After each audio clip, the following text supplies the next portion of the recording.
Hi there, I'm Gavin Gordon. And I'm Deborah Merritt.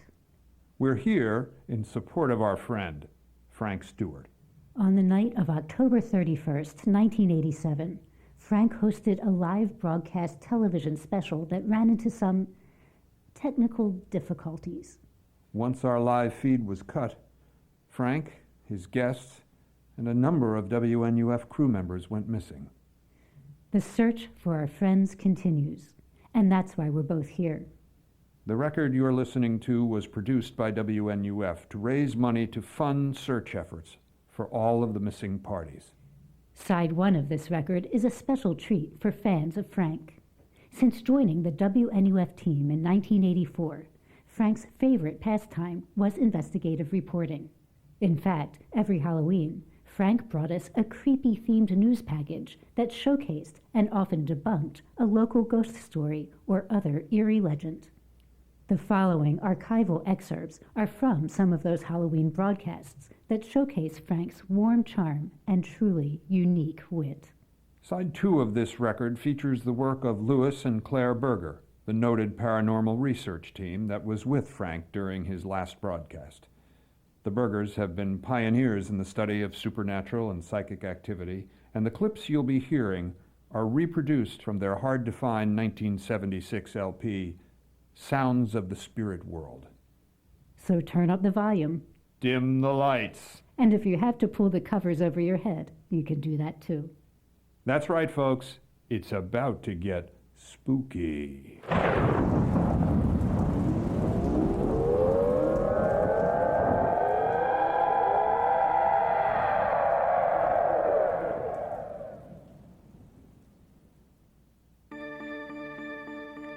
Recently, WNUF TV 28 was contacted about strange occurrences at a local River Hill business.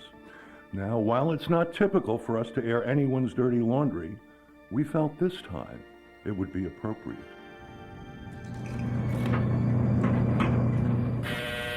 Welcome to King's Laundromat, a quiet spot on Hooper Street where you can wash your wardrobe, dry your clothes, and just maybe see a ghost. Yes, sir, since its opening 10 years ago, King's customers have seen all kinds of bizarre phenomena. Lights that flicker and shut off at random, washing machines that stop and start without any rhyme or reason, piles of clothes that when no one's looking seem to fold themselves. But don't take my word for it. Here's customer Sherry Newton. I've been going here for about 4 years now, and I've seen some pretty weird stuff. You know, phantom shapes out of the corner of my eye, or I'll feel someone breathing down the back of my neck, and when I turn around, there's no one there. But the real creepy story, a ghost keeps stealing my underwear.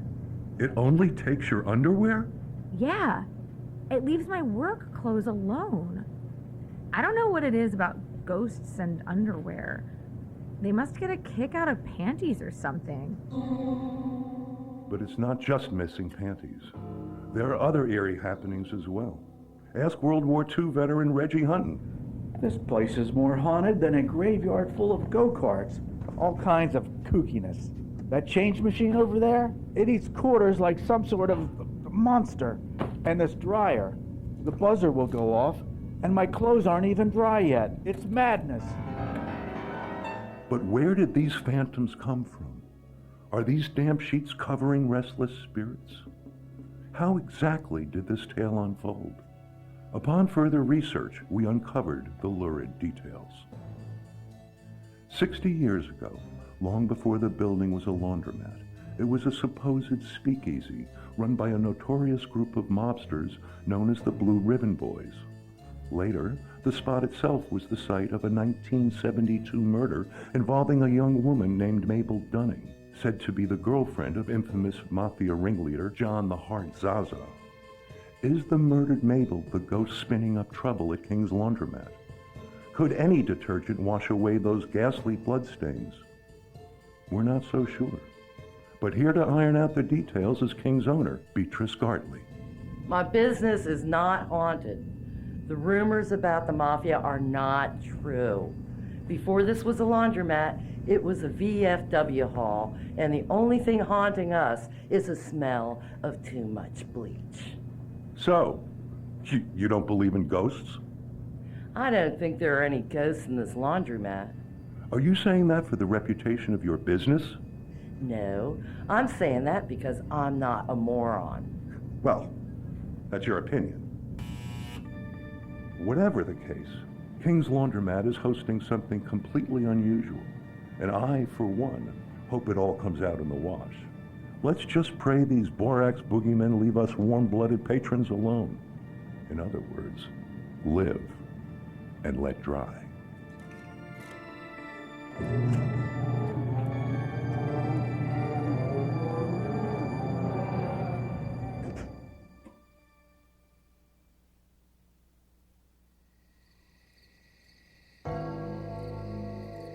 It's just past midnight, and you're standing alone in the darkest corner of the forest. It's a scene right out of a horror film.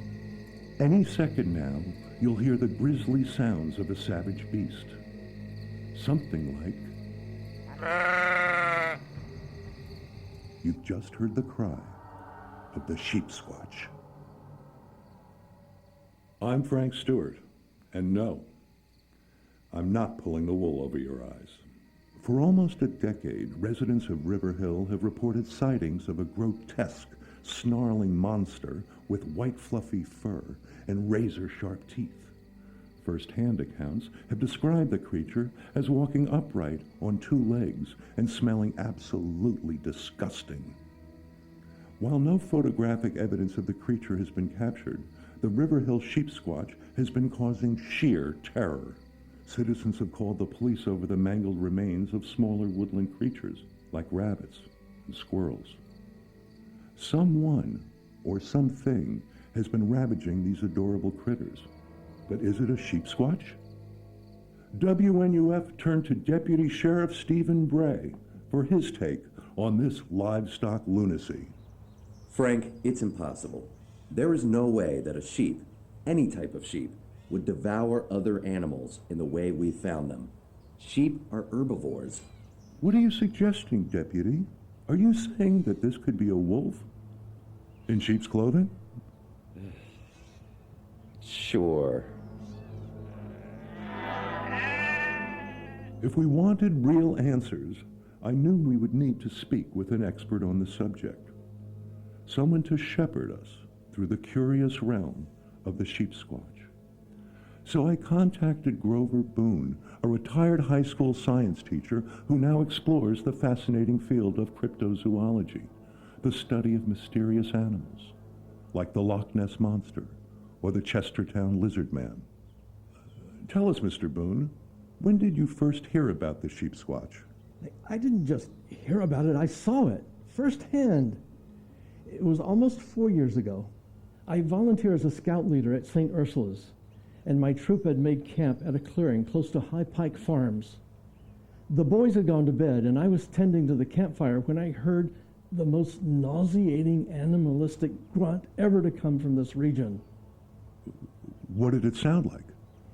It was a nasty, deep groan. Could you try to emulate it?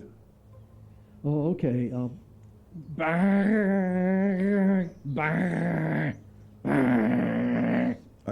I'm sorry, Mr. Boone, we didn't pick that up. What was it like?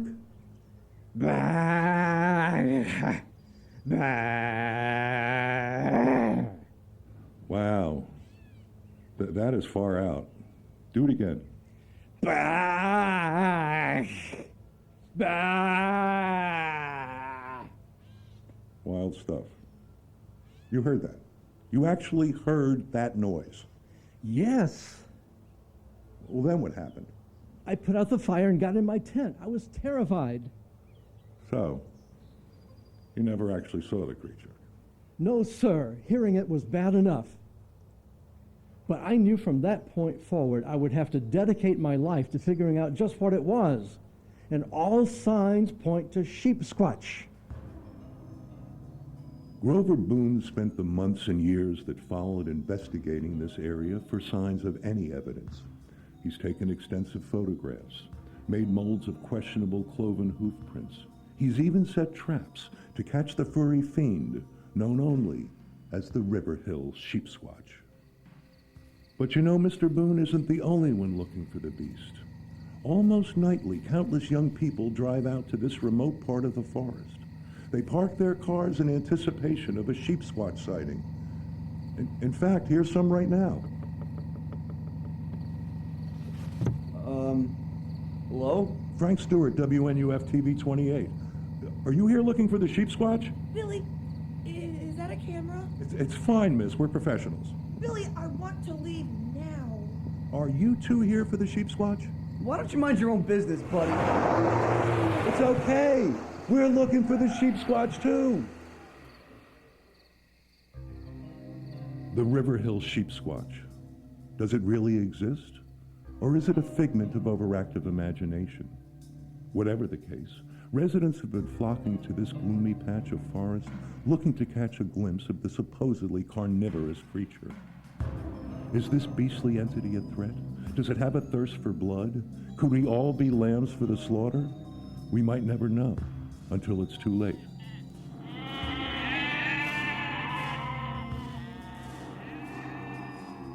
I'm Frank Stewart, WNUF TV 28.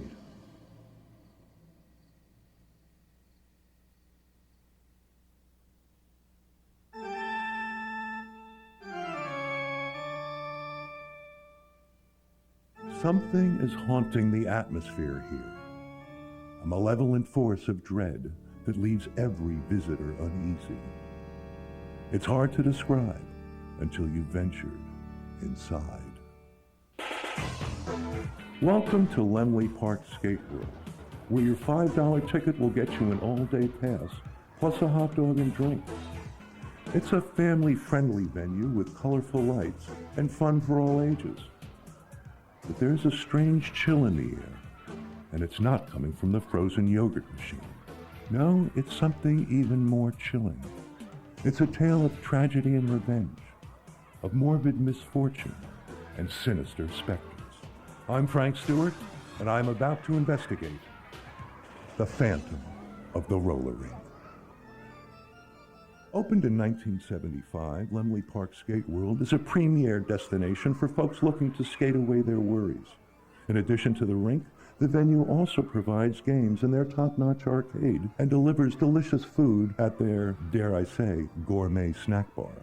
But in 1981, a freak accident shook the family fun spot. An employee went missing under bizarre circumstances. His name was Buzz Winslow, and he had double duties at Skate World. Overnight, he was their sole repairman, fixing lights and broken skates. Then, during the day, he donned a costume and portrayed the lovable Skate World mascot, Skate Gator, a fuzzy alligator on roller skates. In the wee hours of November 25th, 1981, Buzz Winslow was fixing the arcade's claw machine when a deadly electrical malfunction caused severe injury to his face and upper body. The major loss of blood left Buzz with no other option. He had to drive himself to the hospital, so he left a note explaining the situation. But Buzz Winslow never made it to the hospital. In fact, he was never seen again. It was as if he disappeared completely, until exactly 1 year later, when even stranger things started to occur. I don't believe in ghosts, but I believe in this. This is Melody Swan, a former Skate World employee whose harrowing tale sets the scene perfectly. It was November of '82, and I was working a birthday party, a bunch of 8-year-olds. Well, ever since Buzz went missing, the management nicked Skate Gator, out of respect, right? Well, I remember the birthday boy was real upset about it. He was screaming and crying. I go out to the snack bar to get this brat of yogurt, and he's totally fine and tells me, thank you. Because while I was gone, Skate Gator showed up and gave him a high five. Is it possible that someone else was in the mascot costume? No. We had a memorial service for Buzz the summer before, and we burned that costume in a bonfire. There's just no way. At first, the folks who saw him thought he was floating, but really he was just on skates. a phantom mascot. Sounds like hell on wheels. But this unholy roller is giving more than high fives. He's giving plenty of people the creeps. Here's Skate World's new security guard, Derek Accardi. I've been here about 6 months now, and I gotten all kinds of reports. Kids come up to me, they tell me that an alligator stole their slice of pizza. I'm like, excuse me? People say they see tall shadows lurking around the arcade. I go to check it out. No one's in there at all. But the one time even I got nervous, I was locking up for the night. Lights are off. Power's shut down. And all of a sudden, all the lights click back on. And the stereo starts blasting one of those stupid polka songs. Yeah, so I go back in. I'm yelling for somebody, but no one's there. I shut them all off and leave. I tell the owner the next day, and she makes me hum that stupid polka song. Then she starts crying. You're that bad at humming? Hey, pal, she started crying because that polka was the same song that Buzz would dance to when he came out on the rink dressed as the alligator. Yikes, that just gives me the shivers. Derek, could you hum that polka song for us? No.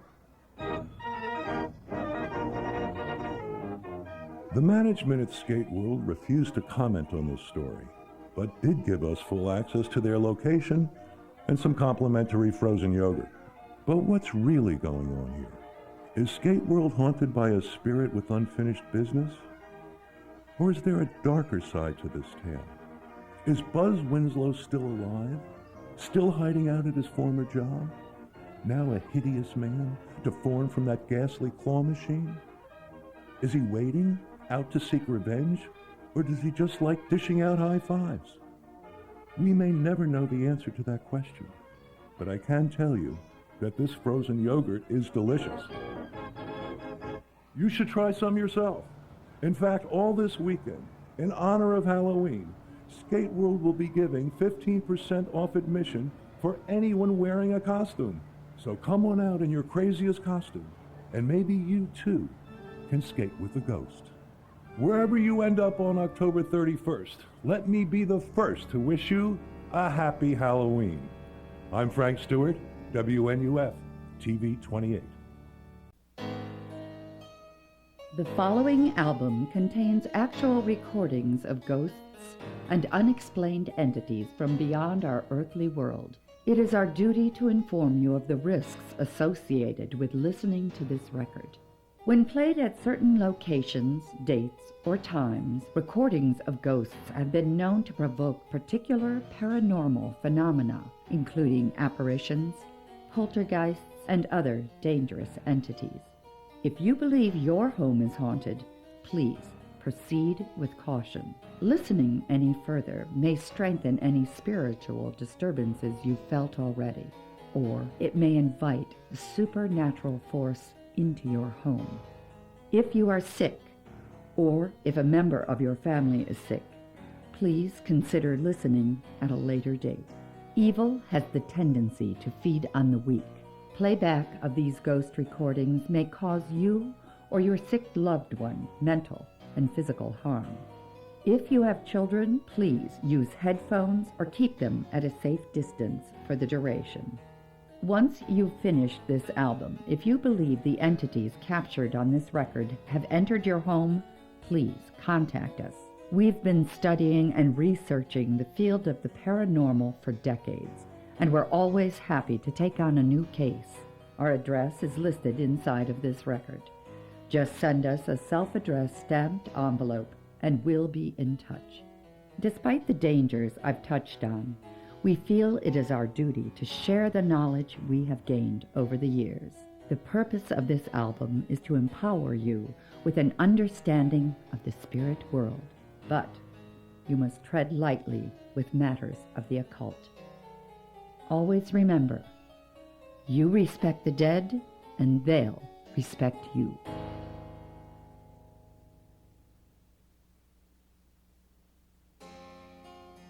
Hello, I'm Claire Berger. And I'm Dr. Louis Berger. And for the last 20 years, we have traveled the globe investigating cases of lost souls, phantoms, and visitors from beyond. My wife Claire is a world-renowned medium. You flatter me, Louis. I communicate with spirits who have been unable to cross over to the other side. I've had this ability since I was a young child, and I've been honing my psychic skills ever since. I myself am not able to communicate with the spirit world, but I am one of this world's foremost experts in parapsychology. My work at the Massachusetts Center for Psychic Phenomenon has ushered in a new era of paranormal research. Louis and I do not pretend to know exactly what happens when a person dies. But we do believe that while the physical body may cease to function, there's another part of the being that remains. Earthbound spirits are hungry for attention. Stuck in houses, hotels, restaurants, on the street. They are doing everything in their power to make you notice. The world is saturated with the supernatural. There are specters and mysterious entities all around us. Sometimes you hear them, a whisper, a chuckle, footsteps. Sometimes you feel them when the room goes icy cold and the hair stands on the back of your neck. You think it's your imagination, but it isn't. Over the years, we have seen and heard some astonishing things, and they're all captured on this record. Listen closely as we recount some of our most memorable encounters with spirits, both tame and malevolent. Within this record, you'll hear actual ghosts caught with portable cassette recorders. We'll recount the tale of the disco boogeyman, a phantom still desperate to cut a rug. Then we'll travel to Ireland and share with you the world's first ever recording of a banshee. We've changed the names of people and of places to protect the identities of those featured. But beside that, these accounts are 100% true. So close your shutters, but open your minds, because we're about to bring you the sounds of the spirit world.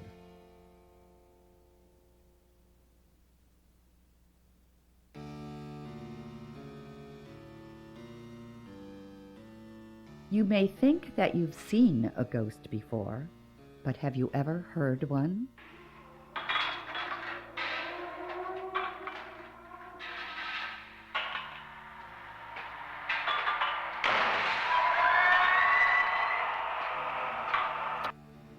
What you have just heard was recorded overnight in the empty ballroom of a haunted hotel.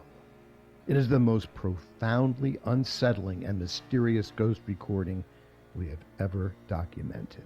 This recording has not been altered in any way. We invite you to listen again and again to see what you can make of it. So what exactly are these recordings? We've captured some strange, human-sounding voices and distressing noises of unknown origin onto various forms of electronic media. Now, what's fascinating is that these voices and sounds cannot be heard by the human ear when they first occur. It is only after you play back the tape that you'll discover that a spirit has made contact. Yes, it's truly amazing. When a ghost communicates directly to a human ear, we can't hear it, but the tape picks it up. We don't hear anything at the time, but when we play back the tape, the sounds we've captured are horrifying. We'd like to play you some of those sounds. The following excerpts were collected from a wide range of alarming investigations. Many skeptics will spend the day in a haunted house and find that nothing happens. The thing is, a house isn't haunted 24 hours a day. You don't open the front door and see ghosts floating around. But after the sun goes down, the psychic energy builds in the darkness. From sunset to sunrise, these are the hours of supernatural infestation. First, you'll hear random knocks, followed by pounding and rattling in the walls. Sometimes you'll hear laughter. Then you may hear cries or sobs. But these are just the tip of the iceberg. When 3 a.m. rolls around, that's when things get severely unnerving. Are there any spirits in this house? No. Is anyone there?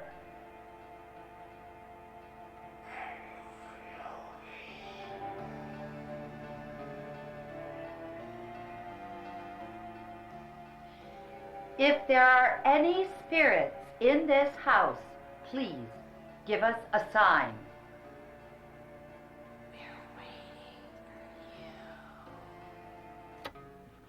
Isn't that frightening? They never cease to give me chills.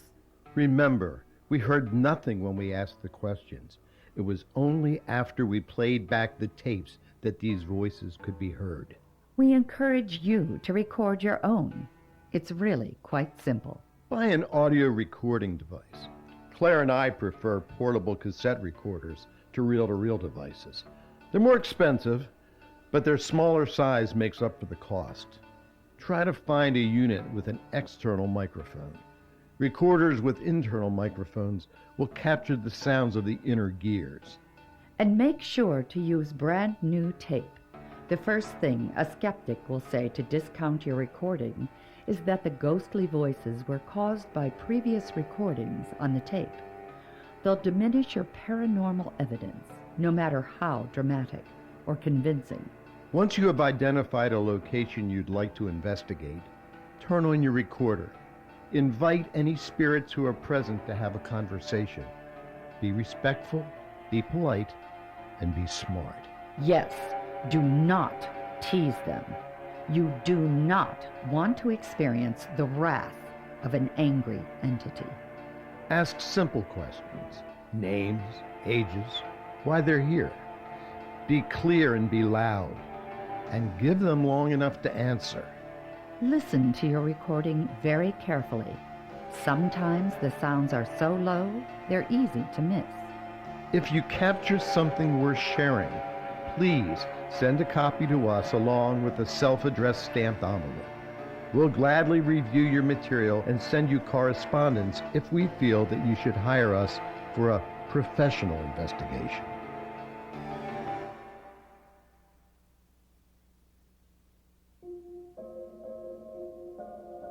This first investigation happened in 1974 at a nightclub in Laytonsville, Maryland.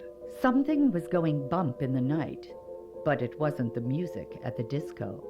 It was a ghost who danced to his own strange beat.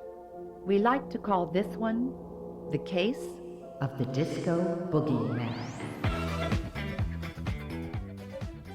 Each day, the owner of the club spent long hours alone, preparing for the night ahead. One afternoon, loud music suddenly blared from the speakers. The owner rushed to the DJ booth, convinced that someone was pulling a prank on him. But when he arrived, no one was there. The stereo system was playing on its own. Then, records started flying out of their sleeves, attacking the owner, whipping at his hands and face. He fled the scene and tried to keep the incident a secret. But the bewitching incident intensified. Employees started finding blood stains on the dance floor. No matter how many times they scrubbed them away, they always came back. Finally, one night, the spirit was fed up with being ignored. With the dance floor packed and the music blasting, the disco ball exploded. The owner knew that something had to be done.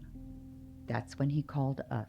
When we first arrived at the club, we knew immediately that something was wrong. There was a sadness in the air. Through her special abilities, Claire could feel the emotions of the spirit, his agony, his pain. I felt an enormous sense of dread. Everyone else in the room faded, and out of nowhere, I was transported to another time. The spirit was showing me what happened to him. through telepathic projection. The dance floor was full of people. Lights flashed as people gyrated the night away. Suddenly, I couldn't breathe. I collapsed to the floor. I was paralyzed, but the other people were too high on drugs to notice. They kept dancing, stomping on me over and over. No one stopped to help. I came out of the trance, and I was in excruciating pain. My chest burned like the fires of hell. I pulled open Claire's shirt. I had no other choice. And what I found was absolutely gruesome. You could see bloody scratches and shoe marks on her chest and abdomen. It was one of the most terrifying things I have ever seen. I confronted the owner and told him what the spirit had shown me. And he confirmed that a young man had, in fact, overdosed on drugs and had been trampled to death right there on the dance floor. Those people laid down the boogie and played that funky music till he died. Didn't they, Claire? Yes, they did. It was just awful. Once we knew what we were dealing with, we insisted on spending the night in the club by ourselves to conduct research. The owner complied. When the sun went down, we began our investigation. The first thing we did was to set up our recorder. We'd like to play you a portion of that session. Turn up your speakers and listen closely. If there are any spirits in this club, please give us a sign. Hey, baby, what's your sign? Is there anyone there? If there's someone here with us, please give us a sign.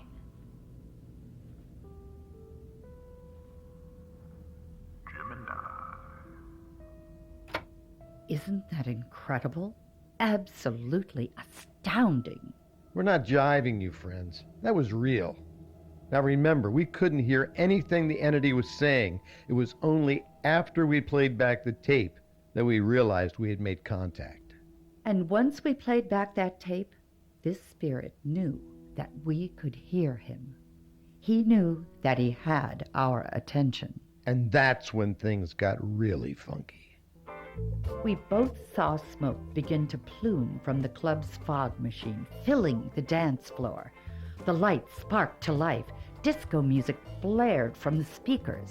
The room turned ice cold. There was a foul, nauseating stench, like rotting meat. And that's when I saw him. He was a large gray shape, almost transparent. He was sliding back and forth on the stage, really grooving to the beat. He had an enormous afro hairstyle and bell-bottom pants. I focused my energy and made telepathic contact with the spirit. I told him to go to the light, but he refused to believe that he was dead. I told him that he didn't belong here, that he needed to realize that the party was over. But the trapped soul still wouldn't listen. So I turned the tables on the spirit. I snuck in a copy of my favorite record, Glenn Ruxton's Gospel Favorites, a delightful collection of Christian hymns. Lewis put that record on and turned the volume up all the way. All the while, we both prayed for his soul to find its way home. His hateful resistance was formidable, but we eventually overcame his colossal pain. The lights turned off, so did the music, and in an instant, the ghost was gone. Apparently, all he needed was a little taste of his own medicine, and some gospel tunes did the trick. That put an end to our disco haunting. The owner never heard from that unwanted guest again. The case of the disco boogeyman was unlike anything we've ever experienced. We can only hope he danced his way to the other side, safely.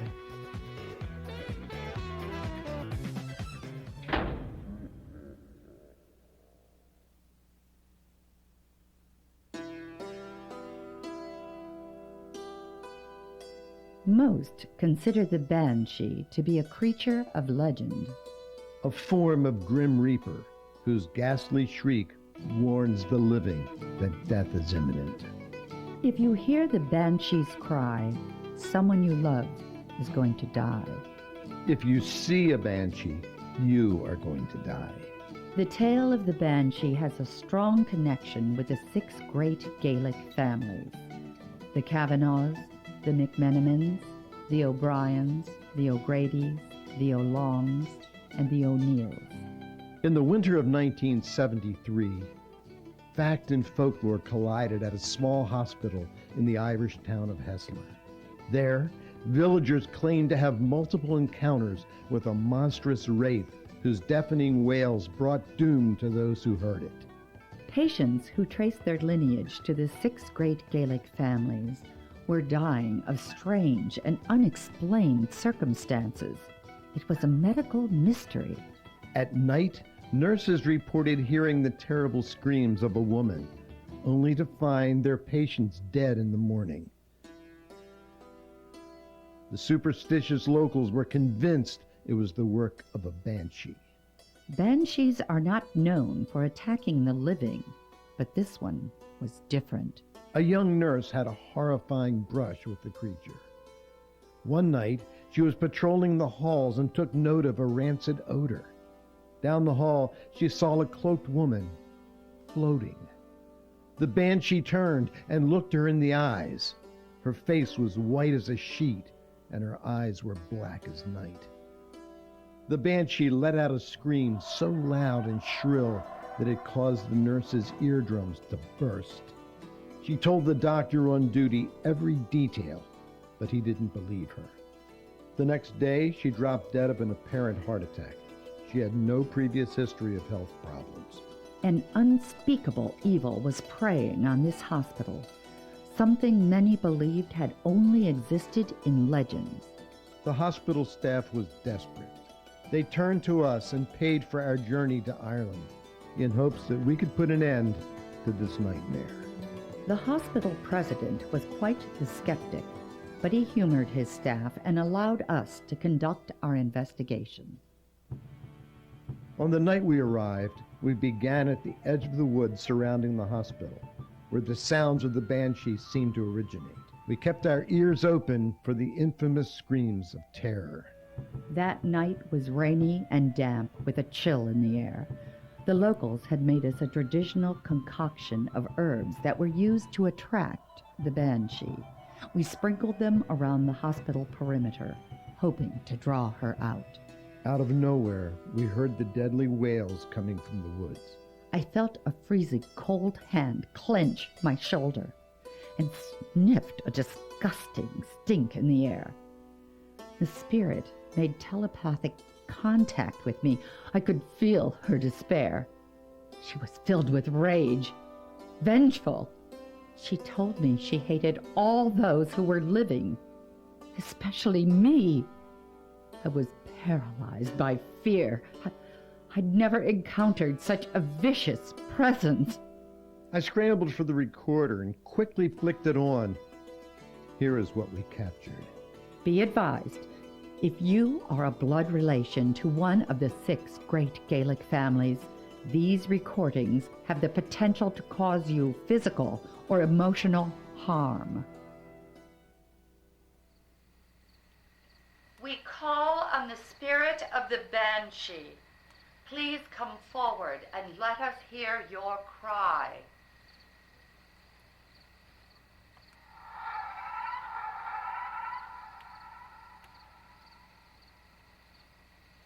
If the spirit of the Banshee is still with us, give us another sign.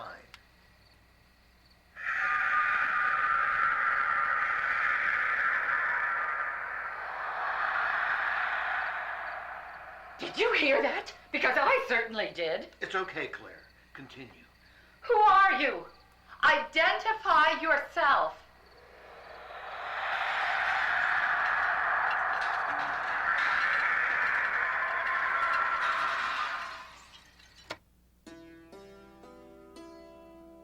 The cry of the banshee was so piercing, it actually hurt our ears.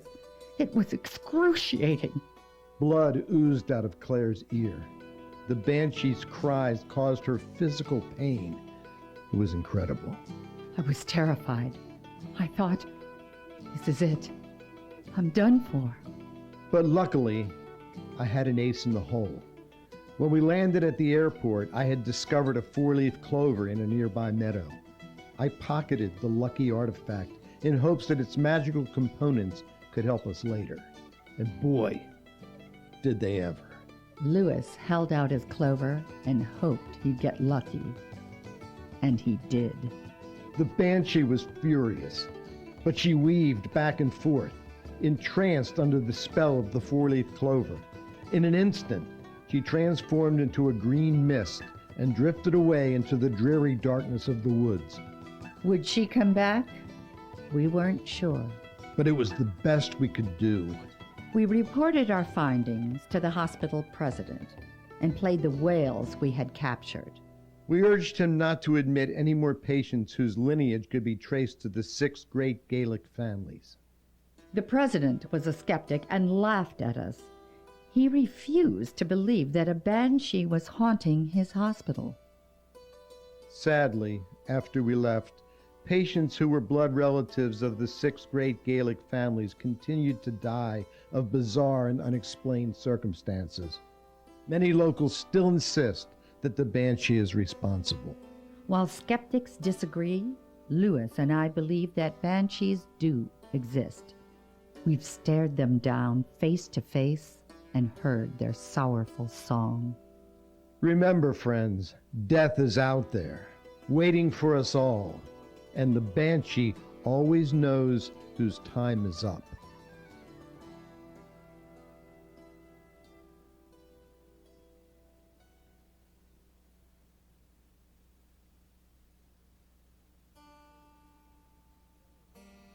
Before we leave you, Claire and I would love to give one last parting gift, an opportunity for all of us to speak with the dead.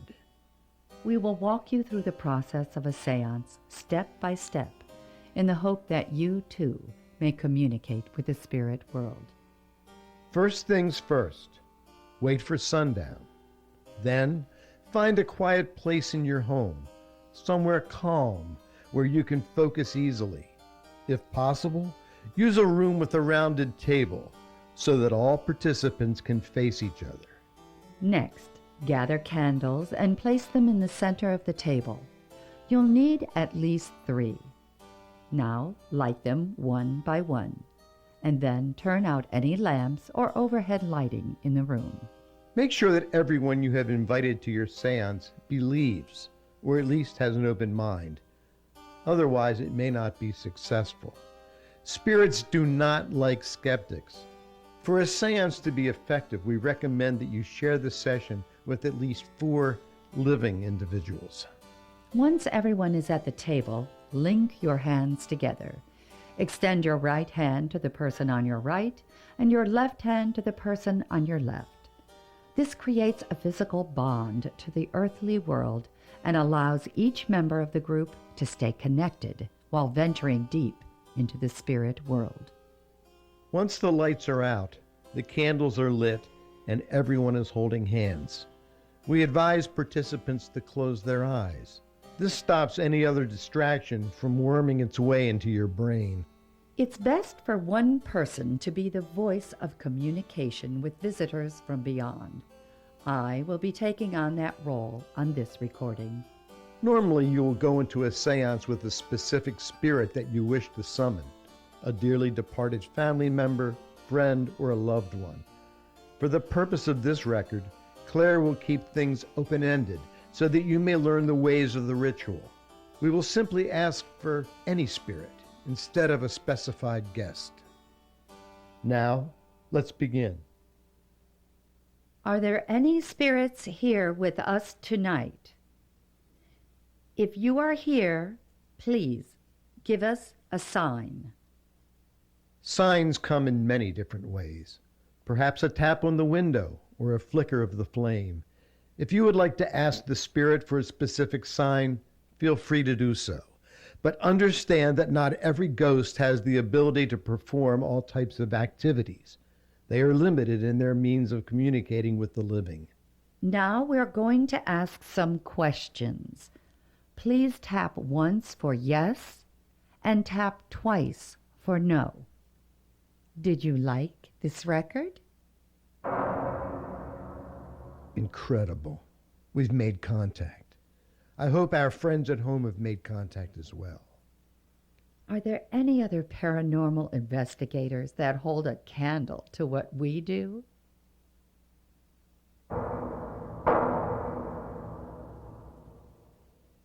Would you like to hear more about our work with mysteries and the occult? Well then, stay with us, dear spirit, and we will tell you all about it. As for the rest of our listeners, you can locate our address inside the sleeve of this record and send us a self-addressed stamped envelope. We'll send back a catalog of books we've authored and information on how we can help you with any matters of the paranormal. To end a seance, you should finish any questions, thank the spirit for its time, and then simply unbind the circle of hands and blow out the candles. It's as simple as that. And with that, this seance and our record must come to an end.